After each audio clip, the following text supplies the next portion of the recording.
We're live, Greg. Program. Good night to the Belizean people at home and abroad. Welcome to this 168th edition of Belizean Affair. Sitting with me virtually tonight as my co-host is my good cousin, Mr. Leonard Brackett. And tonight, I'm the chairman for tonight, Mr. Gregory Brackett, and we are still waiting the arrival of one of our co-hosts. Hopefully, he would show up. With that said, let's go to Mr. Brackett for prayer and reading. Thank you for tuning in to Belizean Affair. I'll just go ahead and bow my head for a minute and say a short prayer, sir. So, sorry, give me a second. Let me have something else in the background there I need to turn off.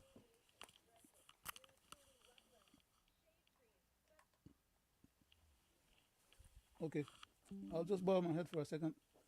Divine loving Father, as we come before thy presence once more, we pray that thou mayest continue to listen to our prayers and supplication on behalf of our family members, on behalf of our friends, on behalf of our country of Belize, its people and leadership, on behalf of this country of the United States of America, its people and leadership, as well as the rest of humanity. Please continue to guide and protect and bless us. Please continue to give us health, strength, courage, perseverance as we undertake this endeavor to help our people at home and abroad to be a bit more in tune with the realities of our governance. Don't know our heart or desire, even our most secret thoughts, loving Father. Please continue to be merciful unto us all. We pray for Christ's sake. Amen. I'll just read a short passage from Proverbs. I'll read Proverbs chapter 6, verses 1, starting at verse 1. Reads as follows: My son, if thou be surety for thy friend, if thou hast stricken thy hand with a stranger, thou art snared with the words of thy mouth. Thou art taken with the words of thy mouth. Do this now, my son, and deliver thyself when thou art come into the hands of thy friends. That's the ending of the reading for tonight, and I'll turn it back over to the chairman, Mr. Gregory Brackett. Thank you for the privilege to participate with you tonight, sir.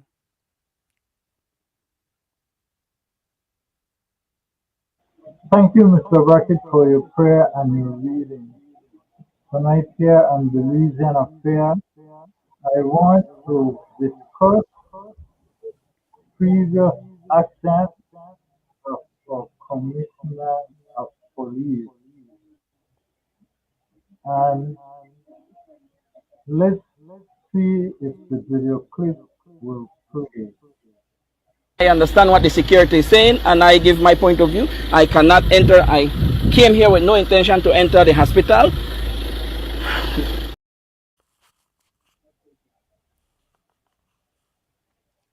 Much too low, Greg. Yes, let's I go to managed the to get video. a read of the statements yesterday that were recorded from the two miners who had stopped Mr. Mackin and reported to him that they were being chased by these individuals. Now, there is some issues with the statement that I have. One of the issues is that um, the miners would not be able to identify who those persons were that chased them, for the simple fact that they were masked.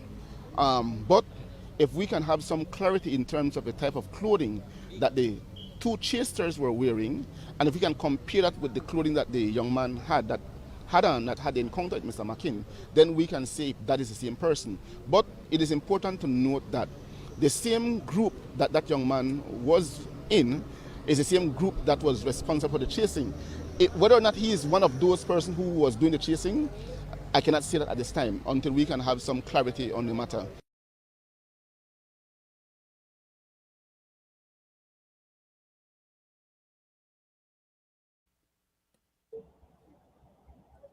Yes, sir. Mr. Brackett, I played that clip to go back and past events that took place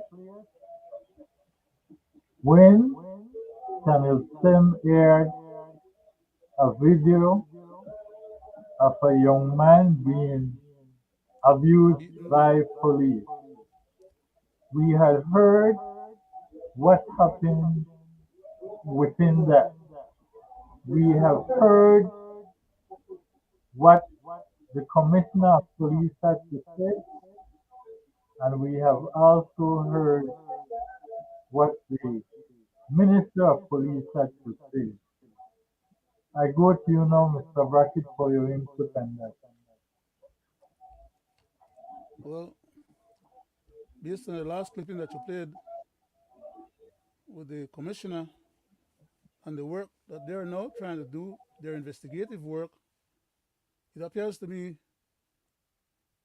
they are more interested in vindicating the police officer's conduct and to dispel what we observe as being justified. That is not how the investigation is supposed to go. It's not about justification for the misconduct visually observed and easily noticed misconduct of an officer in the performance of what's supposed to be his duty. That is, get the man handcuffed, take him into custody to the station, let him get his call to his family so they can get his attorney, so his attorney could come, and they could, while then they figure out what charges they're going to levy on the man, so that the attorney, when they get there, could at least hear what charges are available. You know, that's part of their process. Now, I'm not saying that, as a matter of fact, I would, based on what we see with the own eyes, if I were the commissioner, I wouldn't take what the police officer tell me happened. Because he wasn't there on the scene when what he is alleged to have tried to go and resolve had happened. He basically had to run after the other people, as a matter of fact, after what originally happened. So, by all stretch of the imagination, proper police work should have included investigating all aspects. But it shouldn't be leaned on one side as to say whether or not they are going to be able to investigate enough to be able to find justification for that gentleman's outrageous conduct. That is the point that the public is aggrieved about. I'm part of the public. And he, the police commissioner, by virtue of his position, his experience, his knowledge, and as a legal man himself, should know that the comportment of that officer was besides what is required of that officer. That officer should not have been committing any harm against that young man unless he was doing so in defense of his own personal safety. If the young man was fighting him or trying to aggress him or something, I could understand the police officer having to use as much force as is necessary to bring the gentleman to heel. But you don't use abusive force when there's no need to do so. What we saw there was not an altercation between the young man and him. It was him abusing his authority as a law officer and acting out of character and out of his responsibility, the scope of his responsibility, and acting rogue. There's nothing wrong for the police officer to arrest the gentleman. Whether he's been arrested correctly or not, that's for the court to decide. And for the officers then to do the investigation and present the evidence. What we're talking about is the beatdown that we saw with our own eyes that should not have happened. No police officer is judge, jury, police officer, and judge, jury, police officer, and executioner in one. He has his responsibility. Perform them within the law, of course. Then we, the general public, and myself would not be here talking as being offended because my police officers them are not acting, within the bounds of the law. I'm ashamed of that kind of behavior. That's why I talk about it. Now, if I was Mr. Chester's relative, he would probably want to come and arrest me because he's going to say, well, I'm talking about something that the court should have to rule on, and I shouldn't be out there saying nothing that will what you'd call in other legal parlance, poisoning the well of information. The Constitution gives me that right to speak to anything that relates to my sense of outrage or my sense of disappointment or my wishing that they, the police officers and my government, would be acting more according to the laws. I'm entitled to that constitutionally, and that's my birthright. So maybe he want to do what he do with one family member to me. And I would challenge him to do it, or to attempt to do it, so he can be brought to heel. Because that's the only thing power knows. Power does not yield to anything other than power. And unless these guys are brought to account for their mismanagement, their malfeasance, and their illegal conduct, they will just keep on doing what they have been doing for decades and decades and decades on end. And it's just getting worse. We're not asking the gentleman to become no Superman or to perform any miracles. All we're asking them to do is their job. Do the job they are being paid to do under the laws and the rules and the regulations of the police department, the constitution of the country, and the civil society that expects better from them. We cannot sit by and countenance police officers going rogue and acting out of character and brutalizing citizens with impunity.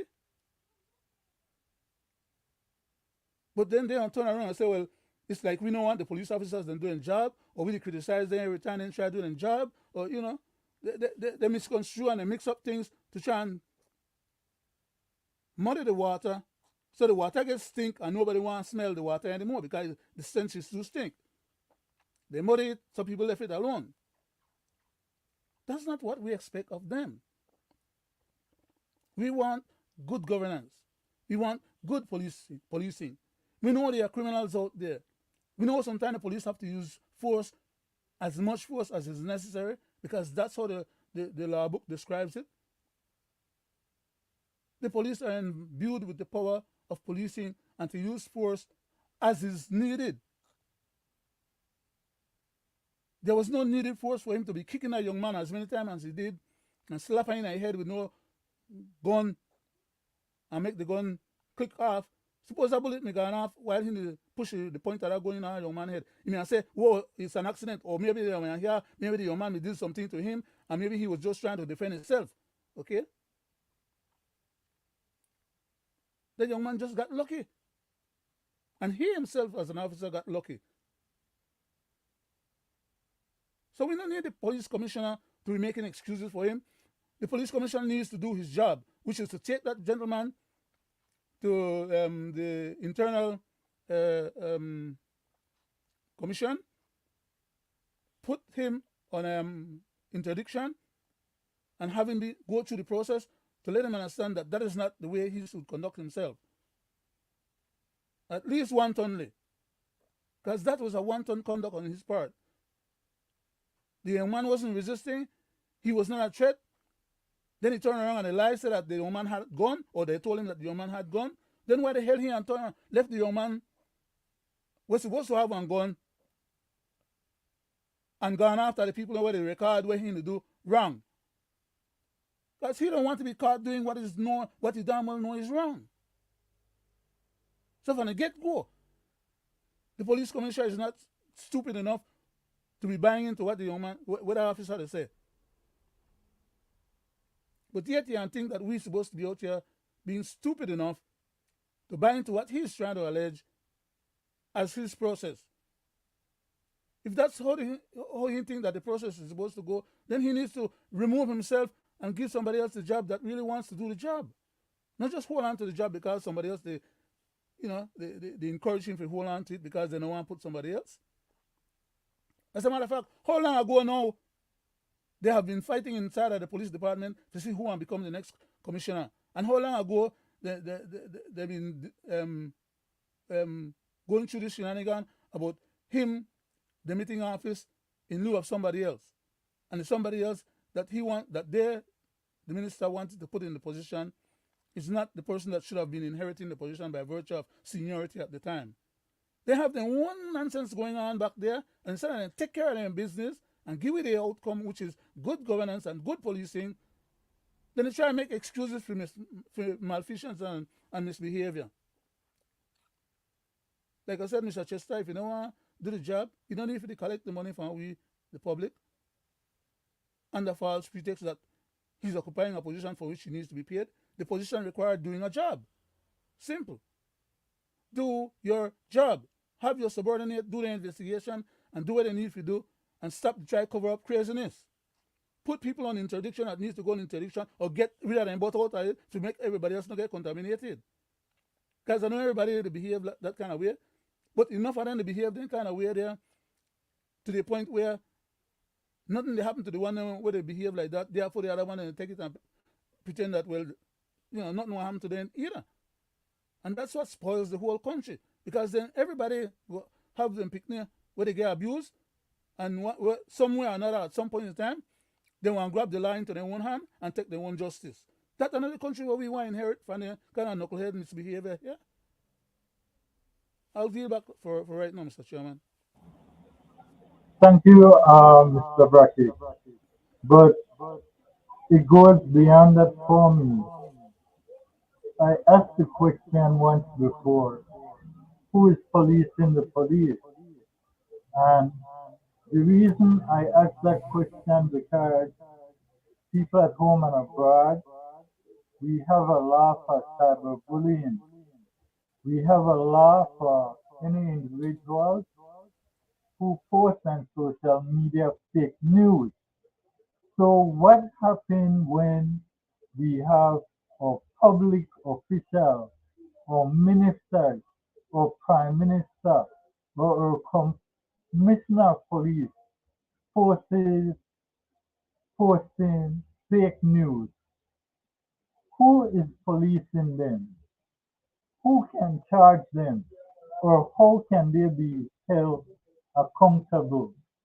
Because I find that ever since the issue in San Ignacio, where Channel 7, Jules Vasquez had did a great investigation and have shed light on what was happening at the hospital and the need for protection of those individuals at that hospital, and how the police department was not involved as they should have been. We find that the Minister of Police even tried to change the law, and they have come up with many of excuses, and that is only showing us that they are not being held accountable by no one, because Mr. Vasquez has caught them in blatant lies that they are spreading to the public. And this has been done on more than one occasion. And whenever they are caught, they seem to want to do implementation, as we were speaking before, and the state of emergency that we believe is unconstitutional. As of yet, I have yet to see the signed proclamation by the governor then, or also the posted in the Gazette to make it official. I have visited the government website only to find there is no such posting. And the reason why I'm stating this specifically is because our commissioner of police seems to be acting above the law. And when you act above the law, you simply acting under color of the law. And a prime example is the violation of these young men who are charged to be affiliated or a member of a gang. When the young men go to court, Mr. Williams, who is the compel, insists that even if the court should offer them bail, he would still re-pick them up and take them into custody under a state of emergency for being a member of a gang, which I find is very ludicrous and ridiculous. I go back to you, Mr. Brackett, for your comment.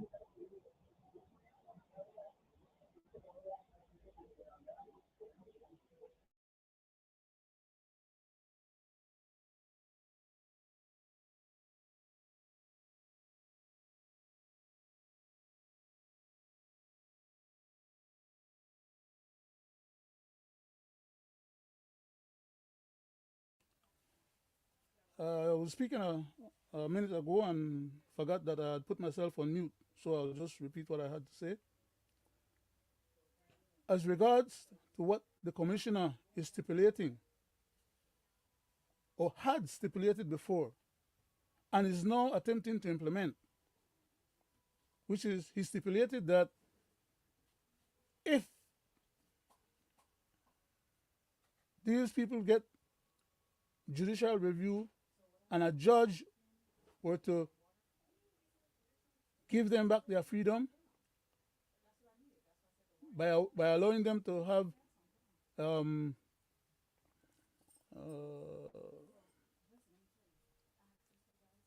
drawing a blank, but by the judge granting them bail, basically. Court bail, Mr. Brackett. Yeah.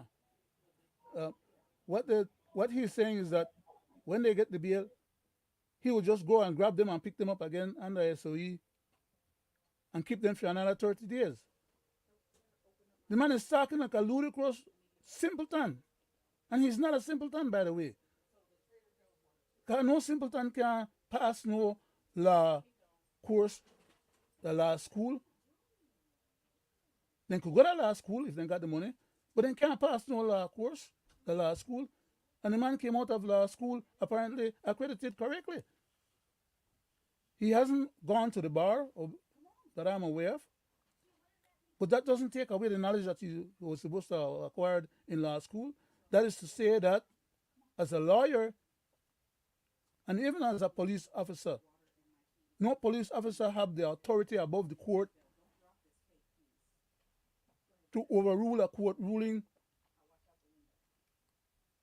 that gives a person back his freedom, and he will turn around as commissioner and decide to take away back them people in freedom and put them in a jail for 30 days under a bogus SOE. The fact that the SOE is bogus is one thing. That's different. The audacity of him speaking like that in the first place to those kind of issues, and then make it worse now. Going ahead and implementing such devious or deviant ideas. I mean, the man should have been fired forthwith by his minister, because his minister is also a liar and should have been aware of this kind of dastardly conduct or behavior. But they're wrapping their hands into each other's and congratulating each other and working with each other to get the SOE in place in the first place, to excuse the police from doing their job the right way and be able to go and try and do it under an SOE. A bogus SOE, as I said before. So we have a problem not only with the police commissioner, we have a problem with the police minister.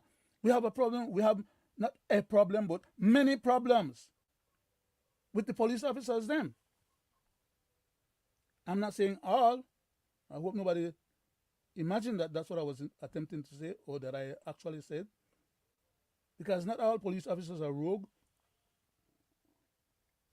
But not because not all of them are rogue, that means that you have to close your eyes to the ones that are rogue. We have to call them out.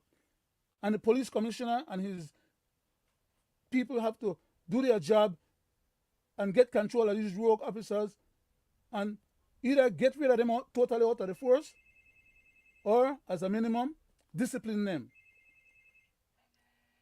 And discipline every and all of them, not just some of them, and letting off some who are just friends and family members. Because when they let off the ones who are friends and family members, the other officers, they see that happen and they feel like, well, they should be let off too. So the problem is bigger than just one person going out there and committing crimes. Check the records. Over the last 10 years, we have had far too many criminal conduct on the part of police officers under the color of law, a few of whom have been brought to account, and most of the others have been allowed to get away scot-free, which is what caused the problem to become worse and worse and worse. All we are asking for is for these people to do their job within the bounds of the Constitution, within the bounds of the law, and stop make the thing get out of hand and get worse and worse and worse.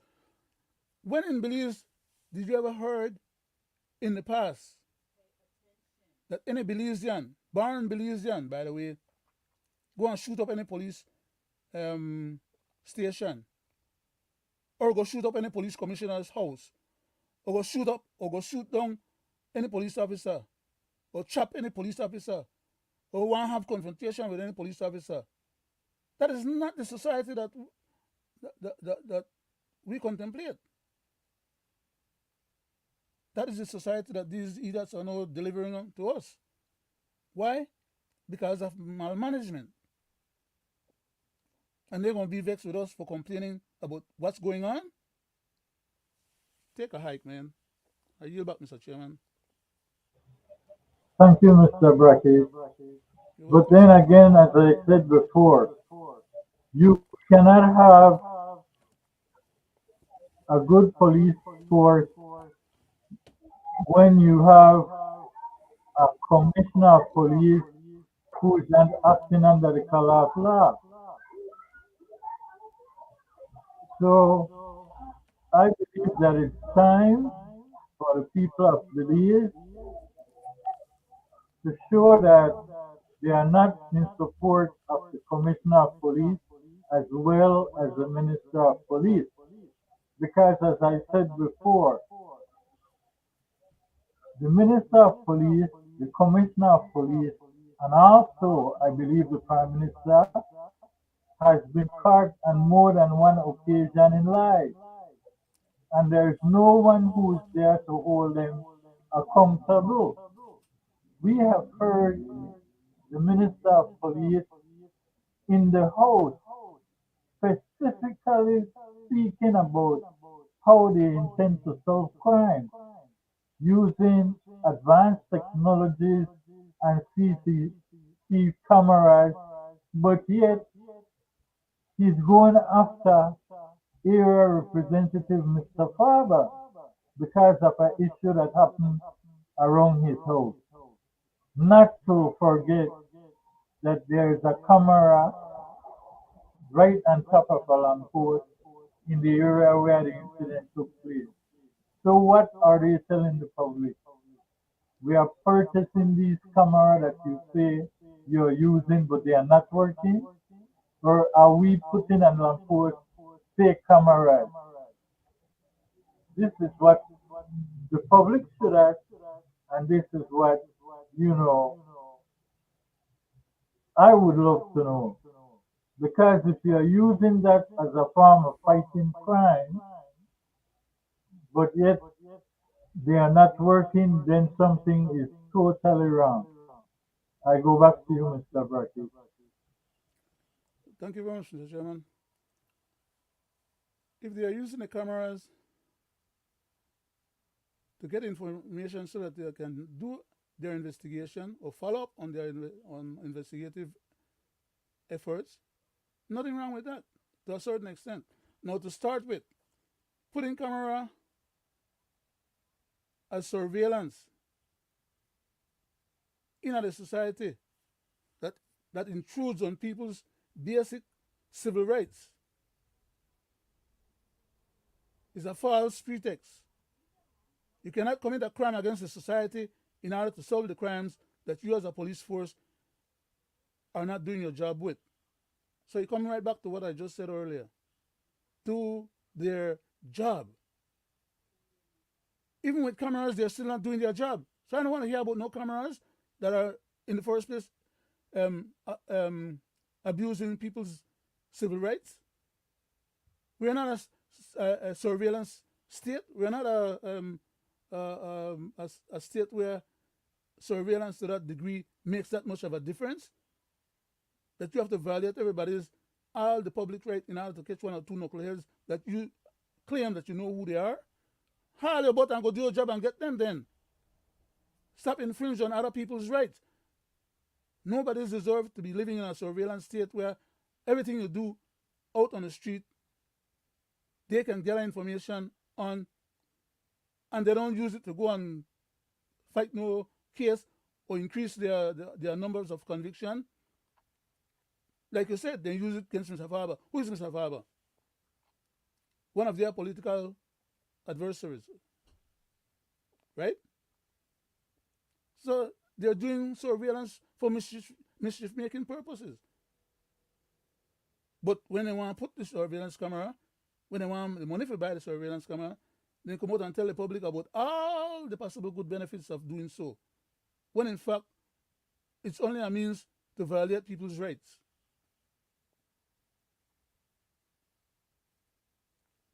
Secondly, the police commissioner is empowered currently to arrest people who commit crime. The last time I read my constitution, taking videos, making recordings, communicating with people, whether by means of mail or emails or text or in songs or any form of communication under the Constitution, the government is not supposed to tamper with any of those. That's the public domain. That's and I don't mean when I say public domain, meaning that it belongs to the public. It belongs to the people.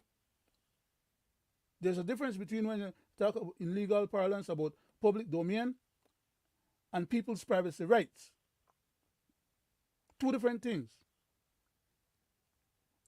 Public domain means what is available to the public to make use of.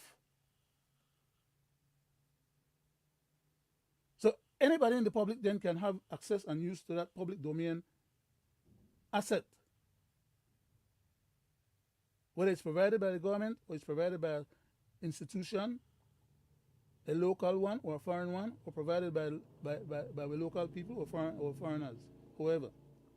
Once it's a public domain issue, it's whatever the public then has the right and access to. That does not mean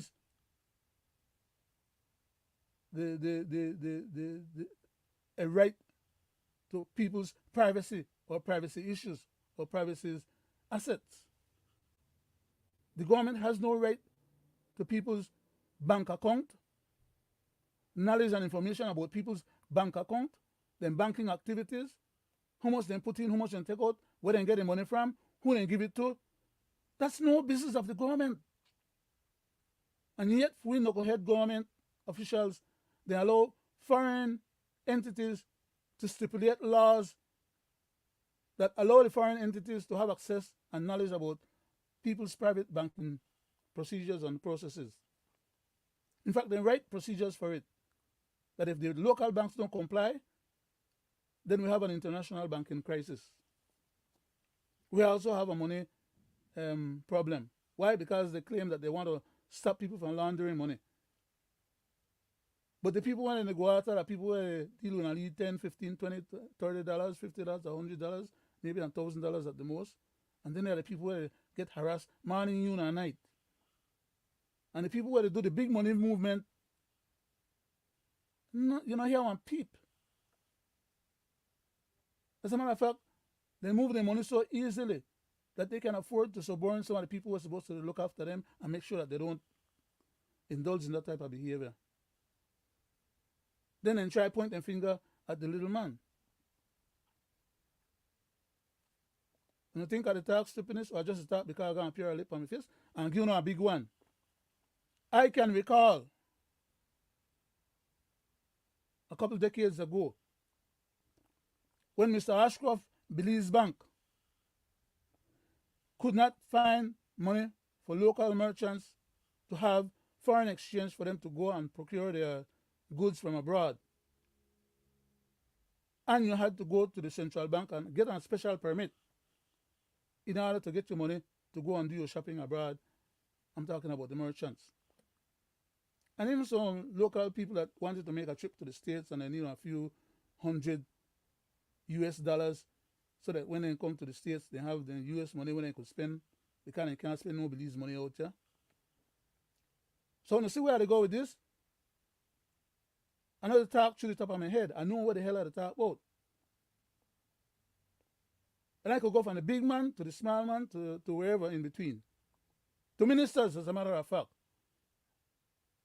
One of these years, I jump off of the horse, hope I not broke my limbs there, so I could stand up and tell them exactly where the damn bank account is, how much each of them have in it. Because somehow they don't believe that that knowledge is available. Okay? So one of these years, they'll get surprised. But I yield back, Mr. Chairman, for right now. I have a lot more to say about that particular subject anyhow. Thank you, Mr. Brackett. You're welcome, sir. But we must look at what is happening in Belize. Here we have a commissioner of police and a minister of police along with a prime minister who is failing at external and internal policies. Policies that is to safeguard our territory as well as us as Belizean or Belizean interests, which is to bring peace and harmony in our communities. Now, when we find that we cannot trust these individuals, what should us as Belizean people do? Should we continue to support them, or should we ask for their removal? I believe, based on what is currently happening and past and present behaviors, I believe that both the Minister of Police and the Commissioner of Police should step down. That is my belief. And I go back to you to hear what you have to say, Mr. Brackett. I'm 100% in agreement with your last stipulated statement, sir, because for all intents and purposes, that is precisely what I'm saying in so many other words. From the angle or the direction that I've been coming when I made those statements that I've made before on other programs, as well as this particular program early on when the conversation started. That's where I was going with my intimation. That is that it is the power of the Prime Minister to determine who he wants to have as ministers. He determined who he wants in his cabinet. He have a big backbencher or a big backbench of elected officials from whom he can choose if he wants to replace any of the current ones that are not up to par or doing their job correctly. And even if he doesn't want to use any of the backbenchers then, like he did when he used Mr. Courtney, he can appoint somebody as a senator, or he can use a senator and give them a portfolio, which the Constitution also permits him to do. That's how powerful the gentleman really is, in order to give us good governance. That's all is what we are requiring or asking of our leadership and our government. As a matter of fact, that is what they sign up for. Why in a stiff way when they don't have to? Why is it that they could go to the house and make laws constantly to try and make us into scarf laws, make laws that they know when get violated, so that then we could become criminals? Why is it that they want us to be like them, or they're trying to force us to become like them, so we have nothing to say and we shut our mouth up? I mean, that's another way of looking at it, right? Or thinking about it. That's the only justification I could see why these people would behave the way they behave towards us, the general public. The Belizeans who entrusted them with the powers of governance, who gave them the opportunity to become millionaires in one term, and then turn around and treat you the way they treat you. Man. Anyhow, like I say, well, I shouldn't say it like that, because it's not fair to the people. I know all the people vote for the people who give us the outcome what we get. Some of them genuinely vote for these people because they believe them. Others vote for them not because they really believe them, but then they hope that somehow or another better will come. And we can only have one group of people that manage the country at a time. We can only have one government, one group. So then trust these knuckleheads and these I'm not going to back up on it. I'd run ahead of the horse and I'll get trampled. But these guys don't have no need to treat us the way they are treating us, is my point. And I'd like to stick to that point. I'd like to believe that somehow or another the Prime Minister could do all the dastardly things that he's doing and the other ministers them, and still give us good governance. What is better governance than what they give us so far? And I'm quite sure that a lot of people would be a lot happier. I would be happier too, because then there would be less for us to complain about. But when they manage and malmanage and then mistreat us as well, hell man, the best of your dogs, then when you kick them too much, they'll turn around and bite you. So what should they expect from us? A pat on the back every time and do at least something good, when they mistreat you all the while through the process? And then enough of we go vote them right back in again, you know. Because they know, well, we don't have much alternatives. The two mass group, they all do a take turn, they abuse we, the people, and put the country in a worse situation than it was before they take it over. I know the man is capable of better, which is why I keep harassing and haranguing and refuse to give up and refuse to stop talk about them. That's the least I could do. Talk about them both when they do wrong. I don't care if they're vexed with me. I don't care if they want to arrest me. I don't care if they want to charge me for whatever they want to charge me. And so long as they charge me on some bogus charge, I could guarantee them that they will lose their case. That much I'm competent enough to realize. The grounds that I'm working on are constitutional grounds, and they can't trump that.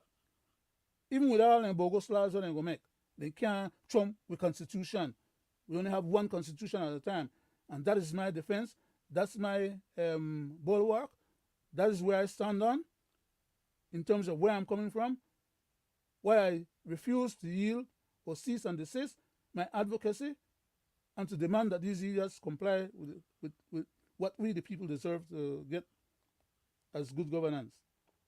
If they want to get vexed, tough luck. I'm already vexed because they know they do what they're supposed to do, and then they take away money, and then also they take away for food. Plus, then they betray the country as a whole. So I don't want to come to me, crocodile tears or come to me with, or they sue me, or they are this, or they are that, or they are whatever. I'm too far ahead of the game when they think about try play.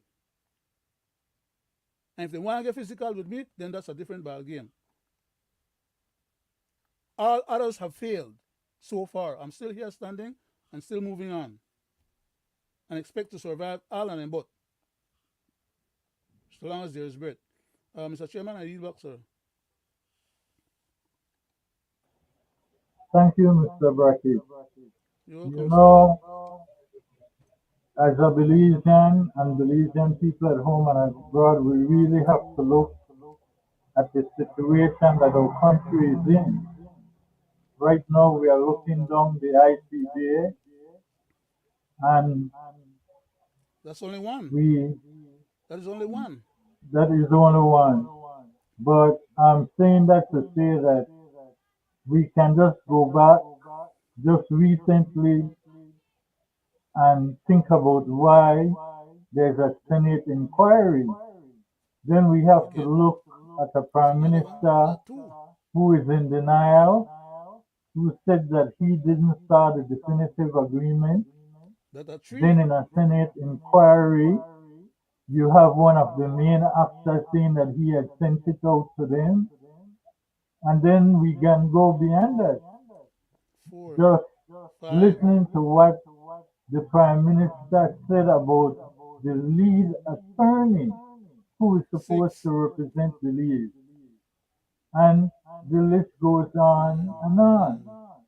So I am kind of fearful that Belize Mr. might Chairman. not have Mr. adequate Chairman. Before I move forward, representation. Go ahead, Mr. before I Brackett. move forward, I just want to chime in and say, just now as you was talking, I pointed out or counted 5 specific major issues that these criminals have done to us as a country or as a people. I know of at least a couple dozen such instances since this government got into power. This present government I'm not talking about the crazy one that we took out of office because of feeling craziness as well. I'm talking about this one that had our goodwill towards them in the beginning, and we entrusted them with the powers. I know of at least right now, as I'm sitting here, a couple dozen major critical failures that these guys did that they didn't have to do. And for that, our country is in a worse situation than it is when they first took over. Because they learn all the bad things from the previous one and then come and try do it worse. I yield back, Mr. Chairman. I just wanted was to point out that in addition to the 5 that you mentioned, that there are actually Thank you, dozens. Mr. Yeah. Brackett. But rightfully said, you are right on target. We cannot overlook all these things because I'm still of the belief that we should not have gone to the ICJ In the to first find place. out if Belize belongs to the Belizean people when we were granted independence that was being recognized by more than one country. That within itself should be telling the Belizean people at home and abroad that Belize is a separate entity from Guatemala. Mr. Chairman, Go ahead, Mr. Brackett. uh, I cannot recall, as someone who deals deeply in history, world history, as a matter of fact, modern history, ancient history, I cannot recall that there was an instance, as of today date that we're having this conversation, going back, that there was ever an instance where any one country that was declared independent, accepted as a member of the United Nations, accepted as a member of the CARICOM, accepted as a member of the Commonwealth, accepted as a member of the non-aligned countries of the world, accepted as a member of the Central American community, accepted as a member of the Americans, the states of the American states of Latin America, Organization of American States, and we can keep going on and on and on. Having had our independence,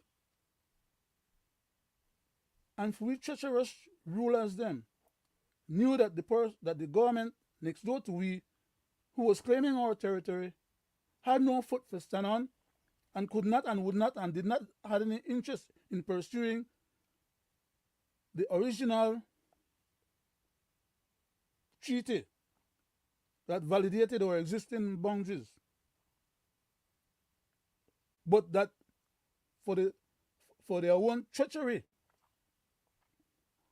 and their own treasonous reasons, they're going to act under under the guise of operating in the interest of foreign entities, to give our neighbor a new document that for all intents and purposes wipes away or abolish the foundation of we country's boundaries, and take that and have we neighbor use that to go to the United Nations, to the ICJ, to sue us, questioning the legitimacy of we territorial integrity. On top of all of that, we own so-called leaders of our government structure going to turn around and connive, misuse and abuse we constitution in order to damage the well-being of we country, its territorial integrity, and its people, and turn around and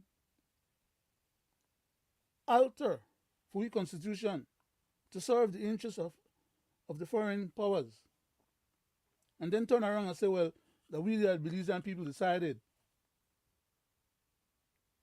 They do the deed, but accuse us of being the one that made the decision. And we are now at the ICJ, and they can't tell us what is going on because they're gone and offer the whole process under Secrecy Act, such that they are now hiding behind Secrecy Act and telling us, the general public, that because in 1968,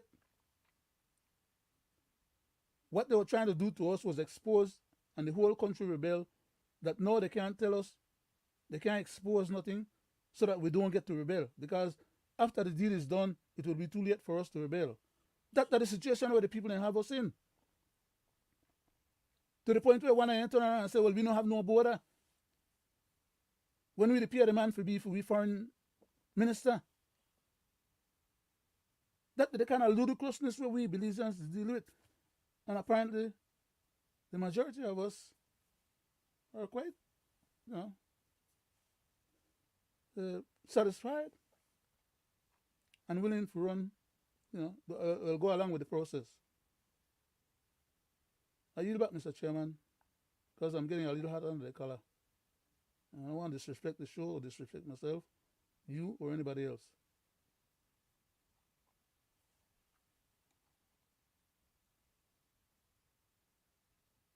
I yield back, sir.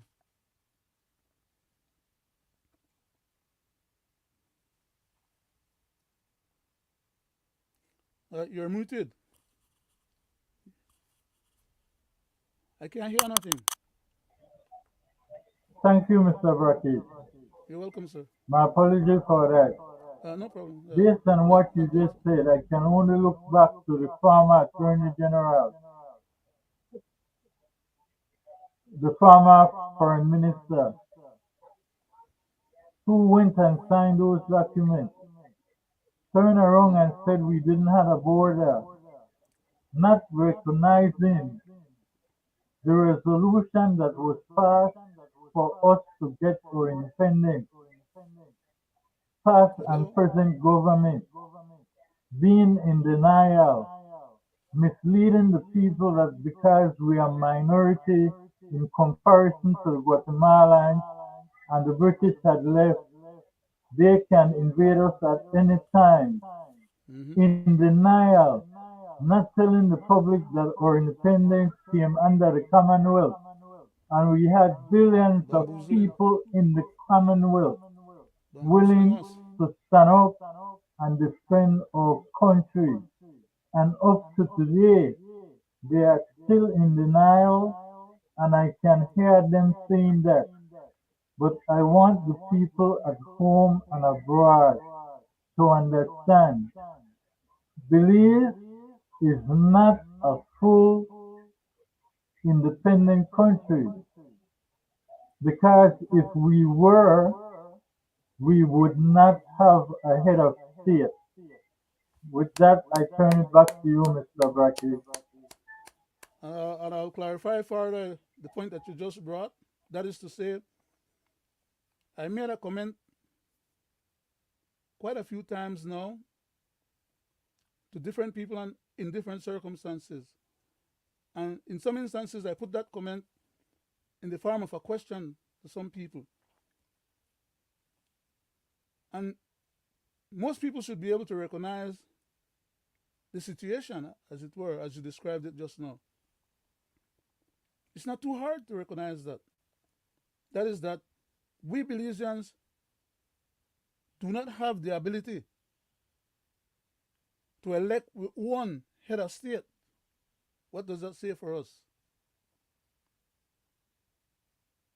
It is not within our purview to exercise that right. Why is the question, or at least one of the questions, because I know that particular statement goes with a lot of questions behind it. But I don't want to deal with the questions them for right now, because it probably going to take up more than the time we have allotted for our show. So every once in a while we delve into these matters and we spin out only part of it as part of our programming. But for tonight, like I said, I want to piggyback exactly on what you just said there for further clarity, and that is to say, when you say that Belize does not have its full independence because we have a head of state who is a foreign agent or entity or individual or part of a foreign power, those are the facts. So we have independence, yes, conditionally. Remember that phrase where I asked, I think it was last week or week before, when I asked Ms. Pitts if she realized or recognized or understand that we have a conditional independence. When we cease to have a conditional independence is when we start elect with one head of state. That is correct, sir. That's the point. That is going to be the point when our Belizean can realistically, honestly, face the truth, accept the truth, as compared to having to accept a bastardized perspective that we are being connived with, or that we are being what do you call it, bamboozled with. And why they are bamboozling us with that process is because they're taking us one step at a time to get to where they want to have us be. And unless future generations and future generations recognize what those steps have been from when it started till now, or until sometime in the future, we will not be in a position now or then to defend ourselves against the things that are coming at us. Because we are being eaten out from within as well as from without. Okay? There will be no need for any invasion of Belize, like how the Mr. Brackett, used to say, let that we want to conquer Mr. Brackett, either by for reason or by clarity, force. Go ahead, sir. Go ahead, sir. for clarity, let's make the Belizean people understand when you said when we go to our own head of state, the only way that can happen is if we change our identity to a new identity that they are trying to do presently, But with other which ulterior is to motives. turn us You see? into what? A republic. Republic. But that is because they have an ulterior motive. That is not just to turn us into a republic that we can genuinely and honestly exercise our fundamental rights under international law as a fully independent country, whether as a republic or as whatever we want to have it. Because right now we do have independence, but it's within the Commonwealth. And the purpose of that independence within the Commonwealth, which they are trying to disassociate us from, and to try and leave us out there as a independent, defenseless papa to serve Guatemala's interests. Once we become an independent, defenseless papa, we don't have the money to put up our defense means for the country. So we have to depend on the United States and other foreign countries to help us financially in terms of meeting our obligations at home and those abroad as well. We don't have a military, which we probably never will have a military. We don't have the population to start with to stand up a military to defend ourselves against Guatemala. They have a population of almost 15 million. We have a population of about 1 million. I'm teasing when I say that, but I know why I say it, and I explain it quickly before somebody jump on me and maybe put one book down my throat. So make I talk up quick before I get silence. People who are trying to get Belize to become the 23rd district of Guatemala are happy to see the majority of Belizeans not living in the territorial integrity country of Belize per se. There are more Belizeans living abroad than are Belizeans at home. A lot of the people that we have living in Belize right now are not Belizeans. There are people who are now currently being facilitated to occupy the position of the Belizeans and to take over the Belizeans' patrimony at home.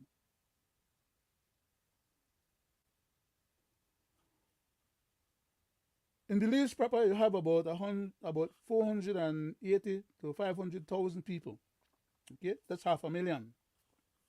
Would that be? Would anybody want to argue against that?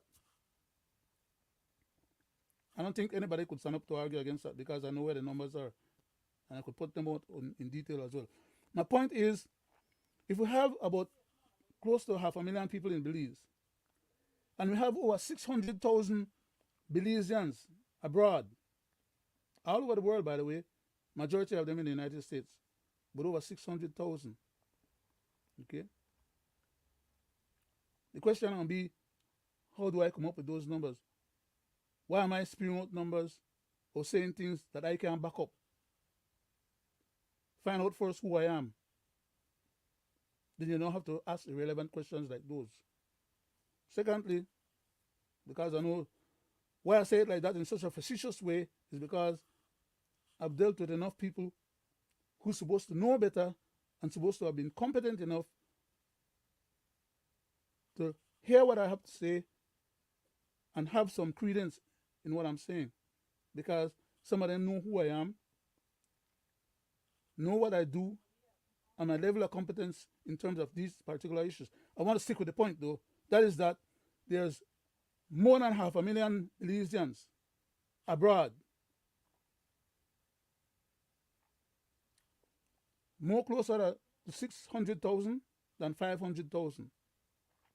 So if you put those two numbers together, 500 plus thousand to 600,000 in abroad, and the 500,000 approximately at home, you come up to 1 million plus.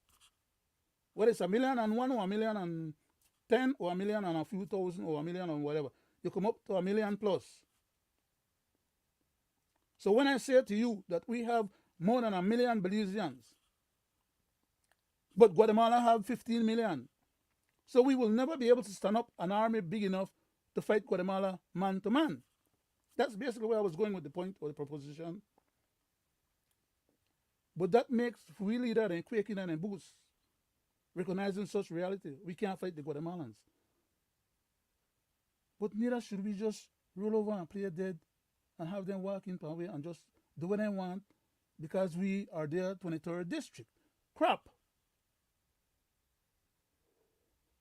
We didn't get as where we are today as we're having this conversation by not knowing those realities, acknowledging those realities, but knowing how to deal with those realities. To the point where so far the Guatemalans have never made one step into real land proper. Their military I'm talking about. I'm not talking about Sagostumi and our, little crazy that's some things that has happened. I'm talking about the military of Guatemala, as powerful as it is compared to Belize, has never one day put one foot across the existing boundary or a boundary that was existing as of 30th of April 1858 treaty to 63 treaty, which had been acknowledged as having been in existence decades before that treaty was made. But as of today, date that we are talking, they have never put one foot across the border. You know why? We had a guarantee to our sovereignty. When it was before became a colony, after it became a colony, and even after it became a colony to when it became independent. We are currently independent, conditionally, of course. Remember, I keep mentioning these things because historically you have to recognize and know and understand the facts.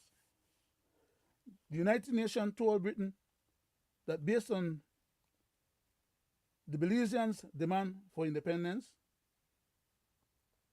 they had to guarantee Belize's independence up to a certain point or a certain time.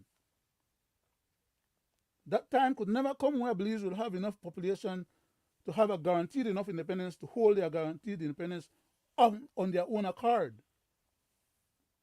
But the British had to leave because they were not in the bargain for the rest of eternity. We want them out. We Guatemalan supporters then wanted them out because they were more interested in having Guatemala, in being more favorable to Guatemala, Belize being more favorable and neighborly to Guatemala than to the British, who was keeping us safe. We wanted to be the big macho man on the block. We wanted our own independence, like a spoiled brat kid, right?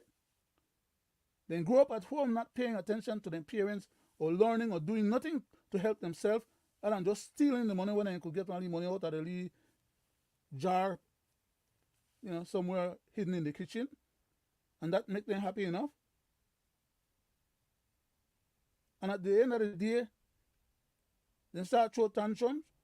They're old enough now, 41 years of independence plus, and you want to paddle your own canoe. And then when people tell you, oh, well, you're a British subject, or you're a colonialist, or you're a this or whatever, that has to do with developing animosity and hatred towards the British, who had kept us safe and out of the Guatemalans and the Spaniards in hand. Today, we're so macho man that we prefer to disassociate ourselves with the people when they keep us safe. If we go run out there, go beep and we won, and be available to the hyenas them and the jackals them, where they have no interest and in terms of doing us well. Those are the people that we want to go body up with. So we're not supposed to be surprised when the Prime Minister, they come and carry all our resources them, that Orange Walk, go fatten up the people where he bring from across the border so he could have a strong enough constituency. Don't get surprised. Don't get upset. That's a part of what they sign up for. That's a part of the agreement you make with these people. If you make an agreement with the devil, no get vexed because the devil turned out to be a traitor. That's what demons do. But at the end of the day, the bottom line to this allegory that I was carrying on with and we were doing, because we have time to run and we have other things that the chairman have probably for the rest of the night. I want to close off this allegory or this ranting by saying, when we leaders then come to we Belizeans and encourage us to love the Guatemalans then more than they love themselves, or that they would ever be able to love us, beware. Treason and treachery in high places. I yield back, Mr. Chairman.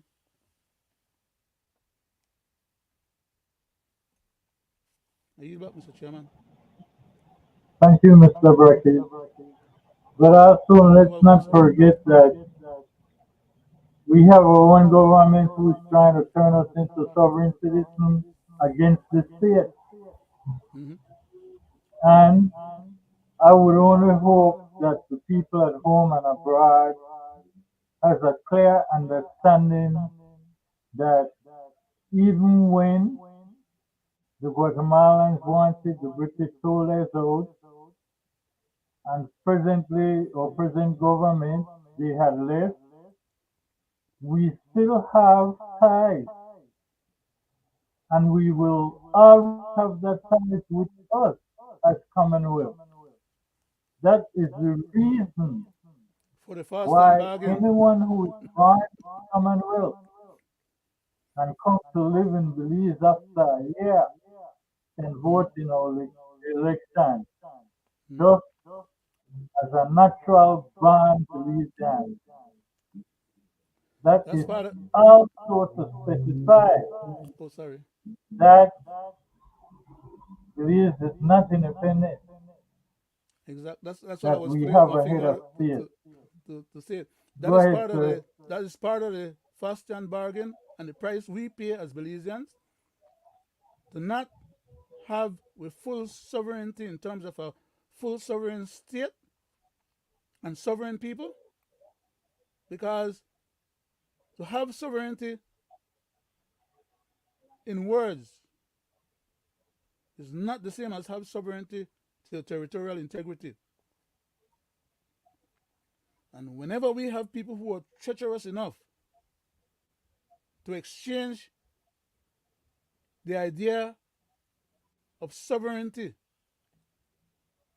of our territory in exchange for sovereignty of our um how would I say it?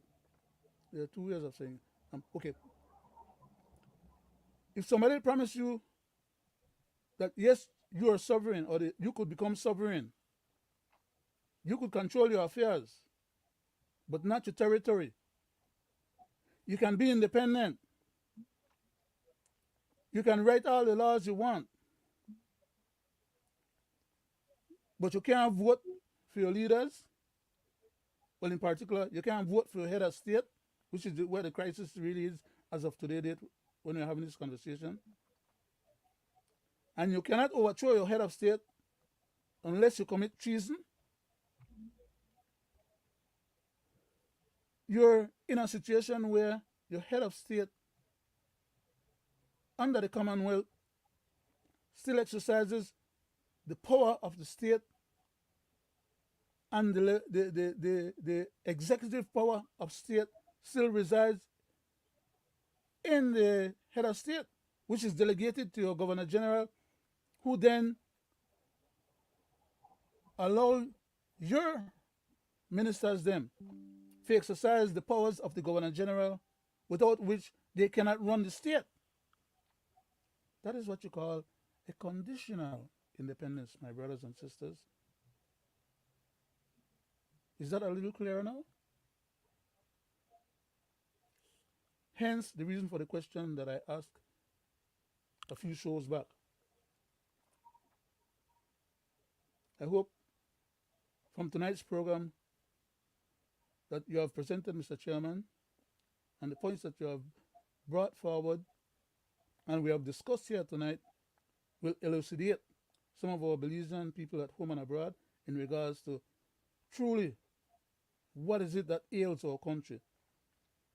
We cannot become fully independent and run like crazy or like fools towards this promised land of a republic, when in fact it is only a setup for us to be bastardized. It's only one of the other shell game that is being played against us to get us to where they really want us to be, the 23rd district of Guatemala, rather than an independent Belize. The independence of Belize that is being promised, unless Guatemala takes that piece of document out of their constitution that says that Belize es nuestro y lo conseguiremos por la razón o por la fuerza. Unless that is taken out of the Guatemalan constitution, Belize and Belizeans will never sit at ease or be able to close their eyes and sleep healthily. You always have to sleep with one eye, half asleep. You never get a full rest, and you always be tired and weary about our mortal enemy, Guatemala, to our west and our south. I pray it never comes to the point where we have to fight for Belize, because I know if that day ever comes, the Guatemalans now have to put on foot in our Belize. We have enough fifth columnists and other traitors within our midst that could probably overwhelm us on behalf of their patron saints in Guatemala. I yield back, Mr. Chairman. I yield back. As you rightfully said, thank you, Mr. Chairman. I hope the people at home and abroad will understand what we were discussing, which is reality, you know, and when we look at the United Nations that was supposed to guarantee our independence, we had all those countries who stood up for it. And I always say to myself, let's not get caught up with them, because it wasn't too long ago. We have to look back at the Webster proposal, which identity has been changed on more than one occasion till we end up looking at conference building measures, which is similar to the Webster proposal. So this was all about. So, as you were saying, we need to pay great attention to what is going on around us, and with this trip to the ICJ.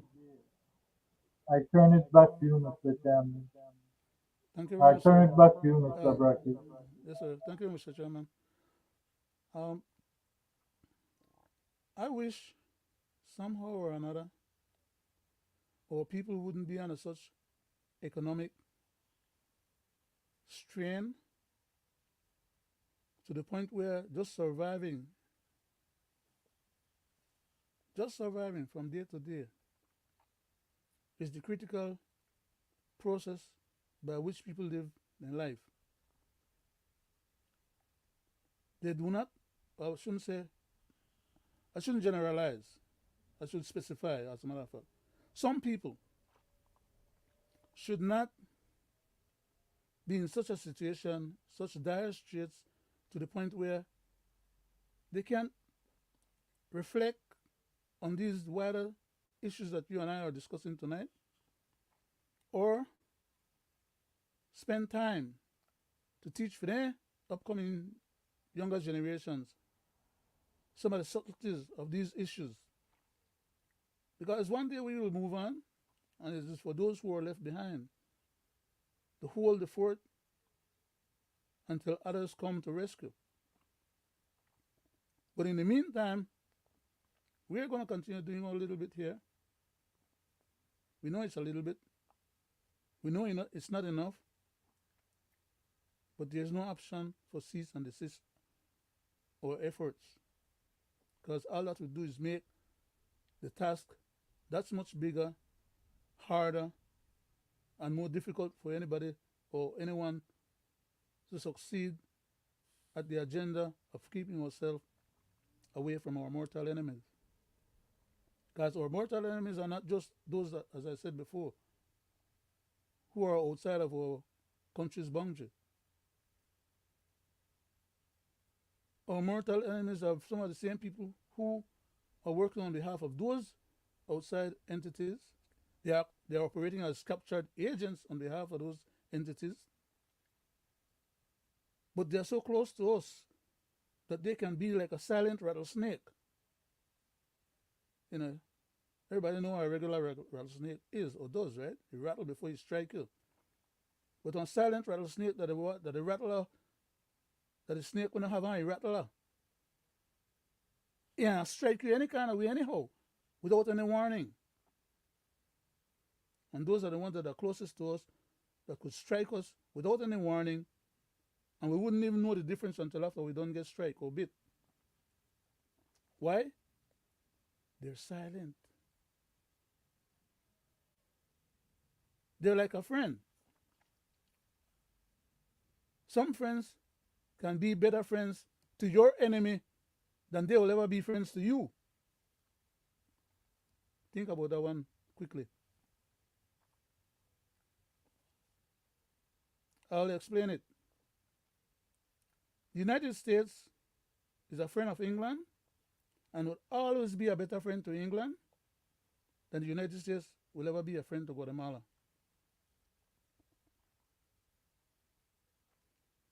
So likewise, the United States is a friend to Guatemala and will always be a better friend to Guatemala than they would ever be a friend to Belize. England is a friend to Belize and has always been a friend to Belize and would be a friend to Belize, a better friend to Belize by virtue of history than they have been a friend to Guatemala, as small as Belize is. So where the hell is our defense? Where the hell is our guarantee? Where the hell is our possibilities to survive in that four-ring circus between the US, England, Guatemala, and Belize? What role we play and how much of a power we have to deal in what you call international and foreign affairs, or the interest of these four entities. Our interest in Belize is different than the interest of Guatemala towards Belize, or is different from the interest of the United States towards Belize, or it's also different from the interest of the United Kingdom or England than Belize. We all have our own interests and our own, prerogatives. Our main interest in Belize should be protect, preserve, guarantee by any necessary means the survival, well-being, and development of Belize. That's what I call a patriot. A Belizean who dedicates themselves not only just to find a daily living, which everybody have to do, because if you don't eat, you're on drop dead one day anyhow, but that you have enough of your time that you spend during the course of your existence to look beyond your own personal survival and realize that in these matters of international issues, when it comes to your territorial integrity and your patrimony, you can't sell your birthright for a plate of food on election day, whether that election be general election, whether that election be a by-election, or whether that election be a city council and town board election, or a village council election. You cannot, as Belizean, think that you're a true patriot to your country by taking only $50 for your vote, one couple of beer, and one plate of food, and wait till the next general election come around for them repeat that same cycle upon you. Because that's not going to carry you through the rest of, like for example, in general election, when you give them $50, imagine you have to spend that $50 or stretch out that $50 for the next 5 years. That is like $10 a year. How the hell you want to live off of $10 a year? I mean, it's something ludicrous to even bring it up as a point of debate or discussion or We're selling ourselves and our patrimony too cheap. And so likewise with leaders, then they get only a few $1 million on the side. And then they sell for we patrimony too cheap. Because Belize have gold, you have bauxite, you have uranium, you have oil, you have all kind of minerals on the we place.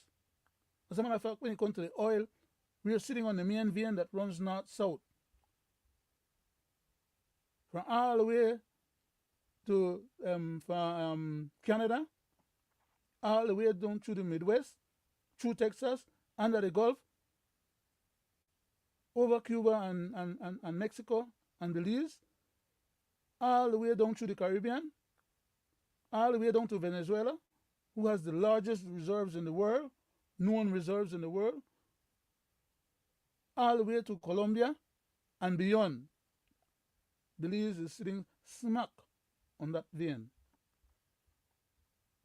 So when the Prime Minister say, okay, well, you don't mind violating the rules or the agreement where you make with the Oceania people, just to try and find out how much oil we have, he don't need to go through all of that detail there. He just need to read and understand and learn and be advised adequately as regards to why is it that so many countries, like for example right now, Venezuela is trying to take over almost half or wants to take over almost half of Guyana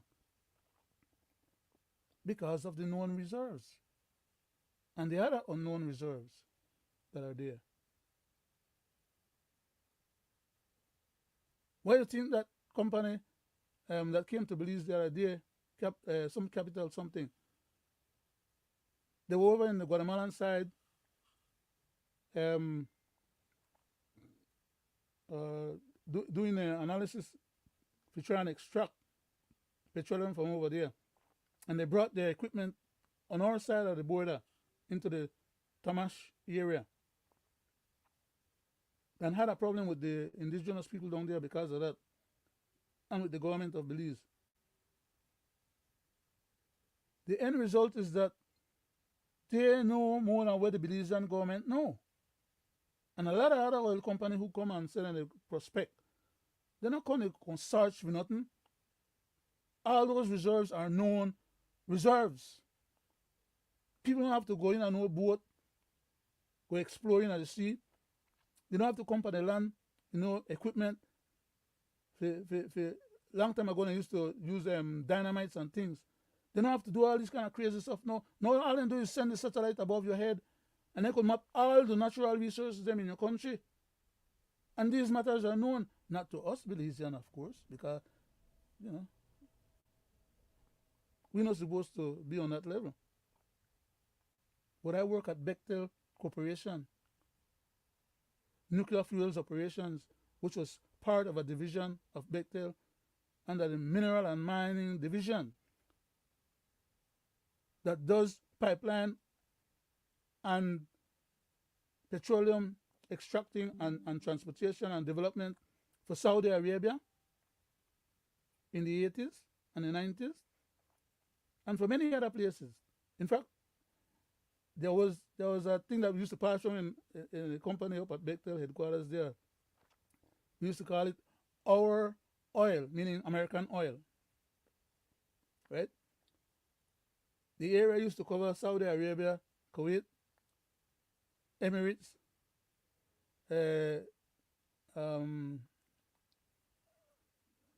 Iraq, Iran at the time under the Shah, because the Shah was in power during that time. He left in 69, and many others. But anyhow, these side story I showed there because just to kill the time, we're close to the closing. But I'm just saying these things because it's to say to you, Belizean, we Belizeans are not supposed to know these things. But unlike what the Prime Minister said that we not got no talents, we do have talents, Belizean talents, that are all over the world. Many of us are specialists in more than one field. Okay? So when the man come up there and talk craziness about Belizeans not got no talent, you don't know what they talk about. You just shoot from your hip. We have talents. We know these things, but the fact that we know don't mean that we own. You see, that's the difference. We don't own the assets, the equipment, the capabilities to be able to extract free oil in Belize or deal with gold reserves or other mineral reserves. So we need foreigners to come in and work with us. But free leaders, they're not strong enough to make no negotiations with no foreigners. So what they do, they take one subordination on the side, one leave $1 million here, one leave $1 million there, and then give the whole damn pie to other people. None if you extract and control and care for themselves, and nothing left back home. Same thing that happened with the banana. Same thing that happened with the orange and grapefruit industry. Same thing that happened with the sugar industry. Same thing happened with everything else. They take one money on the side, and they don't care what the other people then do. They don't care if any treasury, any money get put in the treasury for taxes or for whatever, then give concession for 25, 30, 50 years, and then move on. Then collect for their money and then move on. Some of them come in a government without one penny to rub together. And in one term of 5 years, they left as millionaires, and some left as multi-millionaires. That's the kind of leadership we have in the country. And we sit under the sucker finger and pretend that there's nothing that could be done about it, so there's, leave it at that. I turn it over back, Mr. Chairman. Let's leave it at that. Thank you, Mr. Brackett. Oh, Well tragic. said. Very tragic. We will continue to go down this road because the most important thing that is supposed to protect our assets, past and present government refuse to fully enact, which is UNCAP. They have sidestepped it Say it again, but say it a little louder time because and time people need to again. hear. People need to hear you say it. They have sidestepped the full implementation of UNCAP. And it's quite alarming that they can go to the House and pass laws and bills in couple readings and it becomes law, but they don't have the ability with the supermajority to pass laws to curb crime, failing at external and internal policy. With that, Mr. Brackett, we have come to the end of our program. And Nice I want to Mr. thank Chairman. you, the Belizean people, for tuning in to this 168th edition of Belizean Affairs, where we not only say it or tell it, we also show the proof. Tonight we kind of apologize because CMAD is giving a kind of trouble, so we couldn't implement to show you some of the tips based on what we were saying. But here in Belizean Affairs, we try to educate you, we try to share our beliefs, and we want to stay to be true to our public at home and abroad, and to bring them whatever issues is happening in Belize. With that said, I go to you, Mr. Brackett, for the closing.